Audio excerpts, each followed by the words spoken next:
Se traiter en première classe comme un acte d'amour et de considération envers soi-même et envers autrui. Se donner les moyens de prendre soin de soi, de sa santé mentale et de son évolution personnelle. Tu peux accéder et offrir les meilleurs aspects de ta personne, sans souffrir et sans galérer. Tu as le droit de faire différemment, de décider de te traiter en première classe. Je vais t'en donner les clés. Et ensemble, on va dénouer les nœuds qui t'empêchent d'être une femme sereine, confiante et épanouie. C'est le moment de dépasser tes blocages et tes croyances limitantes. C'est ton moment pour faire évoluer ton mindset et ta gestion émotionnelle. Je suis Émilie Antoine, psychologue experte en mindset et en gestion émotionnelle.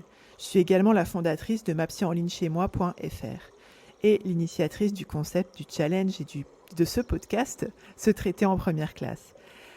Parce que les femmes représentent la moitié de la communauté, éduquent et soutiennent la seconde moitié. Par conséquent, elles ont besoin de se traiter en première classe. Dans l'épisode numéro 65 de l'émission Se traiter en première classe, je voudrais aborder aujourd'hui un sujet capital. Parce que je pense qu'il touche énormément de personnes qui n'en ont pas conscience. On va aborder un sujet, comme je le disais, très important. Il s'agit de la différence entre la tristesse et le désespoir.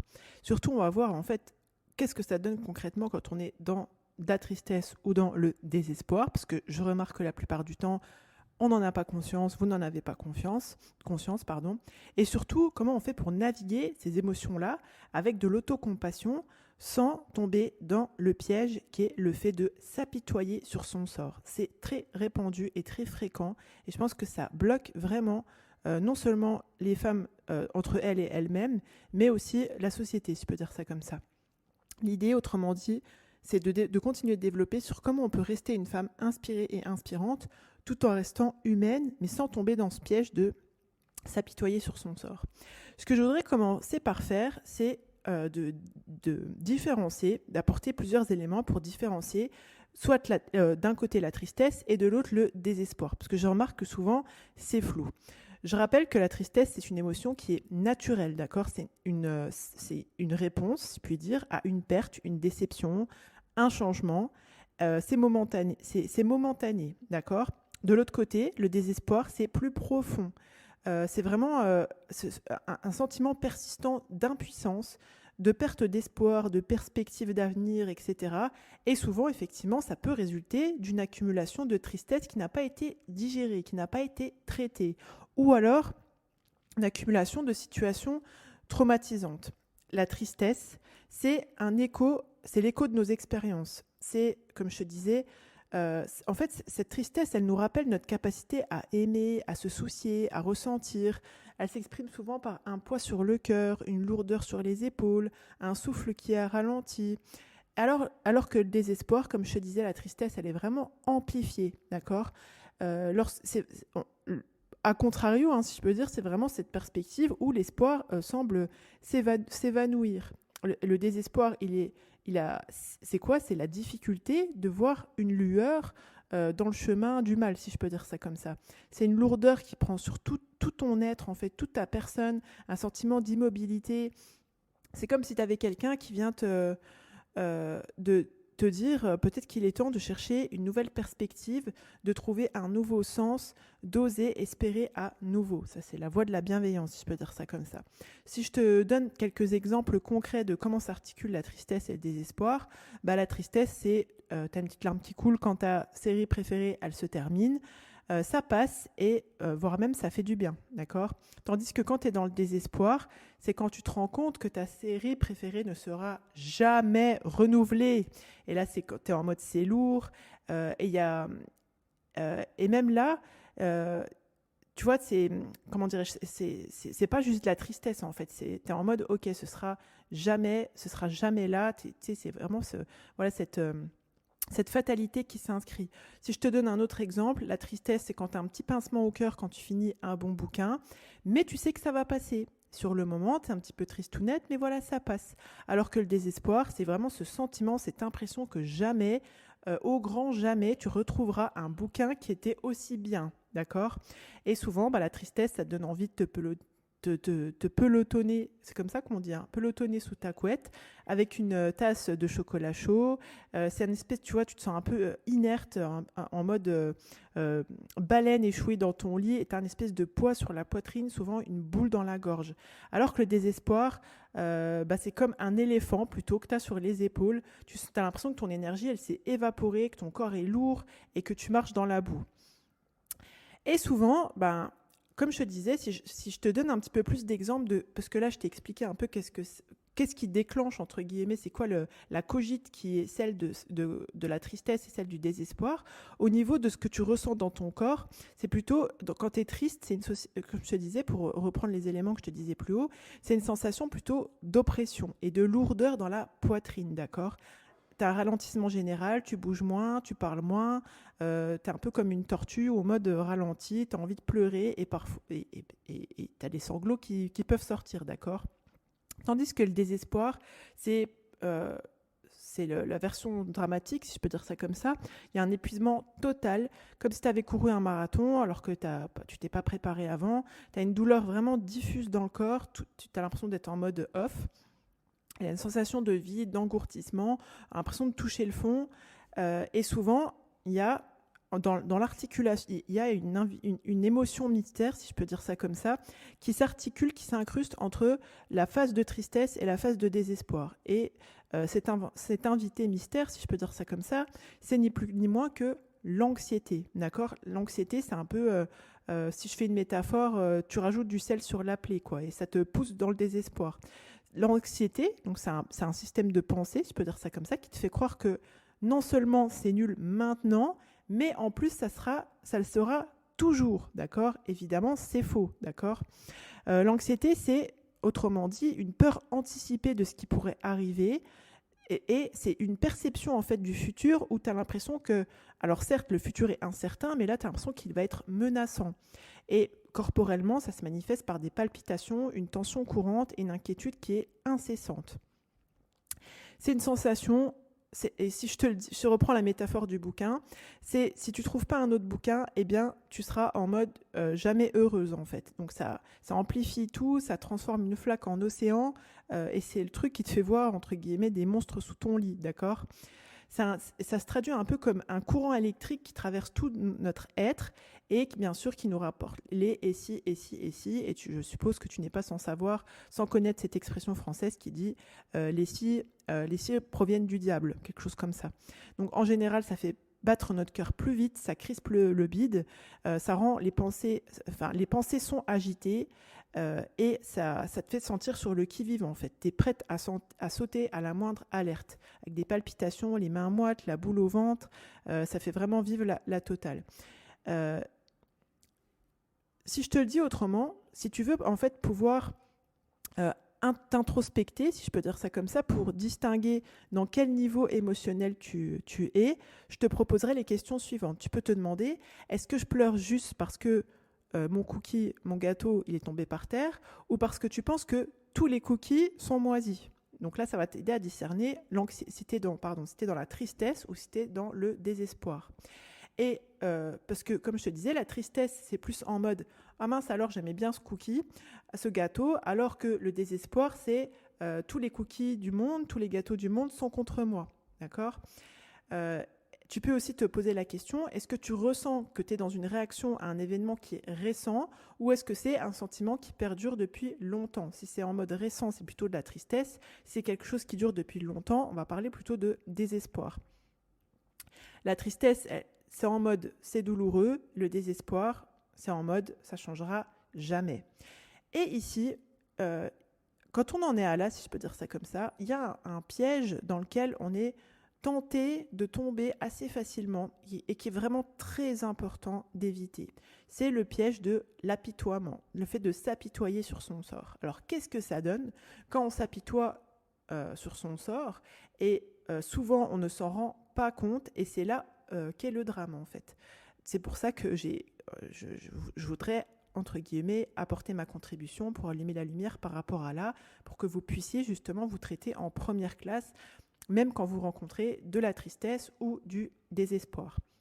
comment on peut éviter justement de s'apitoyer sur son sort, ce qui est bien différent de gérer ses émotions, parce que quand on s'apitoie sur son sort, comme on ressent très fortement ses émotions, on peut peut-être se dire « Ah tiens, là je suis pas en train de les éviter, je suis en plein dedans, etc. » Non, là être débordé par ses émotions, c'est pas gérer ses émotions. Donc s'apitoyer sur son sort, c'est pas du tout gérer ses émotions. Donc ce que je te propose, c'est qu'on s'arrête un petit peu pour reconnaître ce qui se trame dans notre tête et dans nos actions quand on est en train de s'apitoyer sur son sort, qu'on ait passé un épisode de tristesse ou un épisode de désespoir teinté d'anxiété. Donc souvent, les pensées qui sont associées au fait de s'apitoyer sur son sort, c'est du genre « oui, pourquoi les bonnes choses arrivent aux autres et moi ça m'arrive pas, regarde celle-là, elle réussit tout ce qu'elle entreprend et moi je me plante toujours ». Quoi que je fasse, ça sert à rien, rien ne change, c'est toujours pareil. Le fait de généraliser beaucoup aussi, c'est toujours la même chose, tout tourne mal pour moi. Le fait de blâmer aussi, ah si seulement ils avaient pas fait ça, j'en serais pas arrivé ici, etc. Donc là, quand tu as des pensées qui tournent un peu dans cet esprit-là, si je peux dire ça comme ça, c'est probablement que tu es en train d'apitoyer sur ton sort. Donc c'est ok, tu es humaine, on vient allumer la lumière, on vient mettre de la conscience pour que tu puisses renverser la vapeur. Alors si tu as du mal à identifier un peu ce qui te traverse l'esprit, peut-être que tu peux porter attention aux actions qui sont typiquement celles des personnes qui s'apitoient sur leur sort. Donc souvent, y a un mécanisme de fuite. On évite les situations qui demandent un effort ou une prise de décision. Il y a le fait de rechercher l'approbation. On espère que les copines approuvent en fait avec toi combien la vie elle est injuste, entre guillemets, combien le sort se joue de toi, etc. Ce genre de mood, si je peux dire ça comme ça. Tu peux aussi être tenté de t'isoler, de décliner les invitations, de te replier sur toi, parce que forcément, personne ne peut comprendre ce que tu vis. La rumination aussi, le fait de se répéter aussi que ça va pas, mais en même temps de pas passer à l'action, ça peut être une preuve que tu es en train de t'apitoyer sur ton sort. Le fait de dramatiser aussi, de partir d'un petit truc et d'en faire toute une montagne, ça peut être un signe aussi. C'est important de différencier la réflexion de la rumination. La réflexion, c'est constructif, d'accord, tandis que la rumination, ça fait tourner en rond. Quand je dis c'est constructif, la réflexion, c'est-à-dire que ça aide à trouver des solutions. Et là, ce qui va être important de faire, c'est vraiment de passer, si tu te rends compte en fait que tu as été atteinte de tristesse, d'anxiété ou de désespoir, là, je vais te donner quelques conseils pour que tu puisses donc renverser la vapeur. Donc déjà, prendre conscience, c'est un premier pas, d'accord ?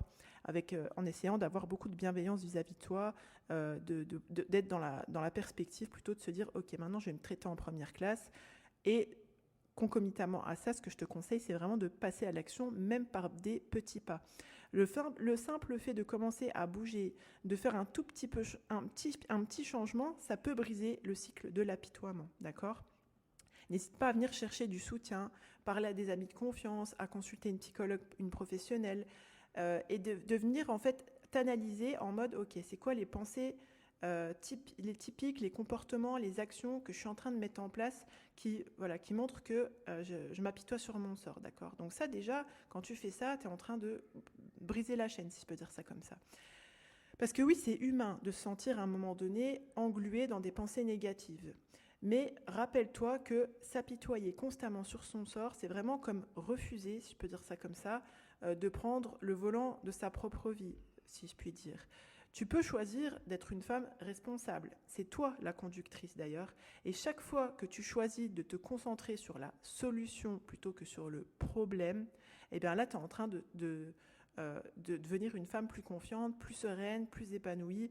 Tu te donnes l'opportunité d'être une source d'inspiration aussi pour les autres. Pense à ce que tu as déjà identifié, d'accord ? Tu différencies la réflexion de la rumination, tu mets en place des actions pour te traiter en première classe, même petite, tu peux chercher du soutien. C'est pas là, si tu les empruntes, ça peut vraiment transformer ton regard sur ce qui se passe autour de toi, parce qu'il s'agit bien, le cœur du travail, il est bien là. Et c'est pas seulement bénéfique pour toi, parce que forcément, là, quand tu gères activement en fait tes émotions, ton état, etc., c'est aussi un cadeau, c'est bénéfique pour toi, mais c'est aussi un cadeau que tu fais à ceux qui t'entourent, à ceux qui vivent avec toi. En te relevant, tu peux aussi donner l'opportunité aux autres de voir que c'est possible de le faire. Donc vraiment, je t'invite, prends une grande inspiration, respire profondément et décide de te traiter en première classe. Comment ? Comme je te disais, l'idée, là, quand on s'apitoie sur son sort, on est un peu en mode dans la désespérance, entre guillemets, émotionnelle. Donc là, l'idée, c'est plutôt de venir démêler le sac de nœuds, de remettre les choses en perspective. Ok, t'es triste, t'as le droit d'être triste, t'es humaine, t'as le droit d'avoir d'avoir une phase de désespoir à un moment donné. Et c'est ok aussi en fait. Et l'anxiété, forcément, c'est les pensées négatives, tu appelleras ça comme tu veux, ça vient exagérer, rajouter une couche. Donc l'idée, c'est bien de apprendre à la calmer, à apaiser le mental et de remettre à sa place. D'ailleurs, j'ai créé un outil qui est offert pour justement faire un petit peu de ménage dans ses pensées. Tu peux le retrouver sur mapsyenlinechaismoi.fr/méditation. C'est un outil qui est offert et qui est garanti sans blabla, new age, ésotérique et tutti quanti. Ce que tu peux faire aussi pour reprendre le dessus quand tu te rends compte que voilà, tu as passé une période de détresse, de désespoir, de tristesse, d'anxiété, c'est d'imaginer que, c'est bien, c'est un travail qu'on apprend à faire, c'est une compétence vraiment qui s'active. C'est typiquement ce qu'on travaille au sein du bootcamp MapsyCampus. Ça sous-entend, c'est vrai, pas mal de compétences d'intelligence relationnelle, émotionnelle, etc. Mais l'idée derrière tout ça, c'est vraiment de construire à devenir sa propre meilleure amie, si je peux dire ça comme ça. Imagine, ton amie, ta meilleure copine, elle te téléphone en pleine nuit parce qu'elle vient de réaliser qu'elle a plus de serviettes hygiéniques. Il n'y a plus de nana, d'accord ? En plein milieu de la nuit. Qu'est-ce que tu vas faire ? Tu vas lui dire, mais calme-toi, prends une respiration, tu peux utiliser, genre, je sais pas, du papier toilette ou que sais-je, tu vois, et demain matin, tranquille, souffle un coup, tu peux aller au magasin. C'est vrai ou c'est pas vrai ? Et en fait, quand tu te retrouves dans une situation stressante, tu peux aussi faire preuve d'autocompassion, de t'offrir ces mêmes conseils avec du bon sens, ces mêmes conseils que tu donnerais à ta meilleure amie. Parce que souvent, un peu de pragmatisme et une touche de douceur, ça aide beaucoup. Mais le tout, c'est d'être en capacité de s'offrir ça à soi, en fait. Parce que l'autocompassion, c'est de se traiter justement soi-même avec la même gentillesse, les mêmes préoccupations et la même compréhension qu'on a pour sa meilleure copine. D'accord ? Et pour pas se laisser submerger, vraiment l'autocompassion, c'est le remède. C'est pas un truc de hippie, c'est juste se donner un petit peu de considération, d'amour, d'espoir, de se traiter en première classe, comme tu le ferais sûrement pour ton chat, ton chien, ton poisson rouge, selon tes préférences. Quand tu te traites en première classe en utilisant l'autocompassion, c'est un petit peu, si je t'offre cette métaphore, si je puis dire, c'est un peu un petit câlin que tu fais à ton âme, d'accord ? Tu reconnais tes émotions, tes sentiments, sans les juger, tu acceptes tes émotions, sans les dramatiser. Enfin voilà, ça te traverse l'esprit, c'est ok, mais voilà, tu es en mode, t'observes. Tu as fait tomber le cookie, d'accord, tu as ramassé un gâteau par terre, ok, mais ça fait pas de toi la pire personne du monde, d'accord ? Être sa première copine, j'allais dire vraiment sa meilleure amie, c'est de se dire, ok, si j'étais avec ma meilleure copine, qu'est-ce que je lui conseillerais, comment je l'accueillerais à ce moment-là, en fait. Juste, elle a fait tomber le gâteau, tu lui en offres un autre avec le sourire. Et je pense que c'est aussi hyper important dans ces moments-là de prendre un moment pour se recentrer. Et à cet effet, tu peux d'ailleurs utiliser l'outil qui est offert sur mapsyenlinechaismoi.fr/méditation. En fin de compte, ces émotions, la tristesse, le désespoir, l'anxiété, c'est un peu comme, je vais être un petit peu poétesse aujourd'hui, des rivières qui traversent le paysage de ton âme, d'accord ? Alors ces rivières-là, elles peuvent être un peu tumultueuses parfois, puis parfois plus calmes, plus profondes, plus légères. Mais rappelle-toi que chaque rivière a sa source et son embouchure. Tout comme chaque émotion, la tristesse, le désespoir, l'anxiété, a un début et une fin. Tu es toujours vivante. D'accord ? J'aimerais vraiment beaucoup avoir vos retours sur ce podcast. Vos notes, vos reviews, que ce soit sur Apple Podcast, sur YouTube, etc., c'est extrêmement encourageant pour toute l'équipe MAPSI en ligne chez moi et ça permet à d'autres personnes de bénéficier de nos contenus offerts.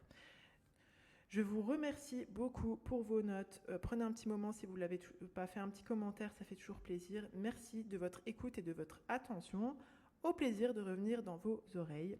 Je vous ai présenté le podcast Se traiter en première classe, votre dose hebdomadaire pour vous construire le mindset, l'état d'esprit, la mentalité d'une femme épanouie et en phase avec ses ambitions, ses valeurs et ses principes.